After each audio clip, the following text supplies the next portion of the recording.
Quando eu vejo alguns homens no Brasil que usam a mídia eh, com algumas teologias complexas, como teologia liberal, eh, teologia da libertação, enfim, teologia latino-americana, que enfatiza mais uma prática, porque eles consideram a doutrina como algo que divide, então a prática se torna um discurso mais aguçado desses discursos.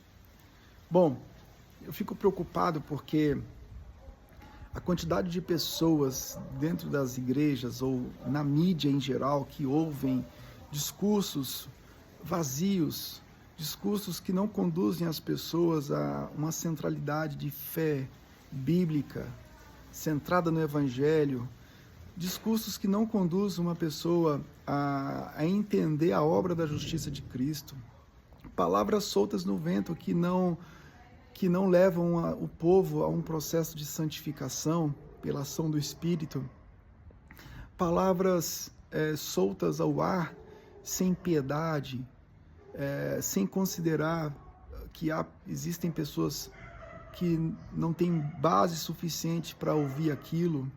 Enfim, eu consigo identificar um processo bem leviano da forma pela qual muitas pessoas estão conduzindo o discurso cristão.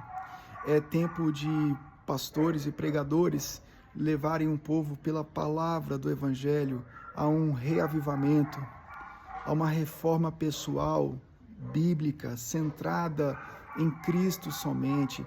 É tempo de gerarmos pela palavra do Senhor fé, uma fé que vem da justiça de Cristo, uma fé que leva à transformação, uma fé que leva à missão, uma fé que leva à evangelização, uma fé que leva ao discipulado, que leva à obediência, que coloca a vida diante do corpo de Cristo. Enfim, muito me preocupa, eu tenho ficado muito preocupado com esses discursos puramente sociais, discursos voltados para uma reflexão vazia, uma reflexão que não tem levado ninguém a lugar nenhum. Olha, eu tenho que ter muito temor, nós precisamos ter muito temor da forma que nós estamos conduzindo as pessoas. O preço vai ser muito alto, o boleto vai chegar. Uma geração sendo influenciada por uma teologia tão espúria, tão nojenta como a teologia liberal. Olha, a pessoa tem que ter muita coragem de conduzir as pessoas por esse caminho. Eu não queria estar na pele dessas pessoas, e com isso eu não estou querendo dizer que Deus é o vingativo. Não. Eu estou querendo dizer que Deus, ele zela pela sua palavra. Essa palavra que foi distorcida no Éden, por Adão, essa palavra que continua sendo distorcida constantemente por pessoas não regeneradas, essa palavra é a palavra que nos leva à convicção da nossa salvação e do senhorio de Cristo.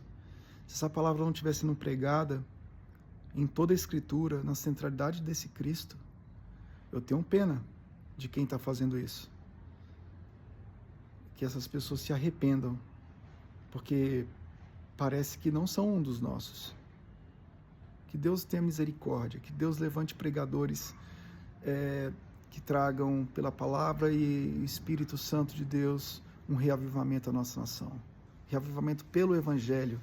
Não é um reavivamento emocionalista, sentimentalista ou puramente experiencialista.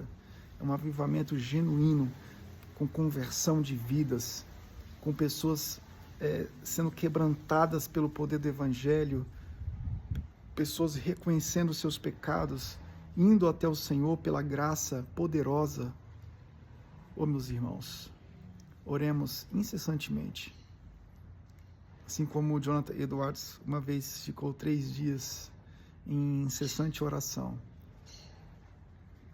Assim como na palavra de Deus nós temos o próprio exemplo de Cristo, que disse para os discípulos: vocês não puderam vigiar comigo nem por 1 hora? Que Deus abençoe vocês, que Deus nos abençoe. Pregue o Evangelho.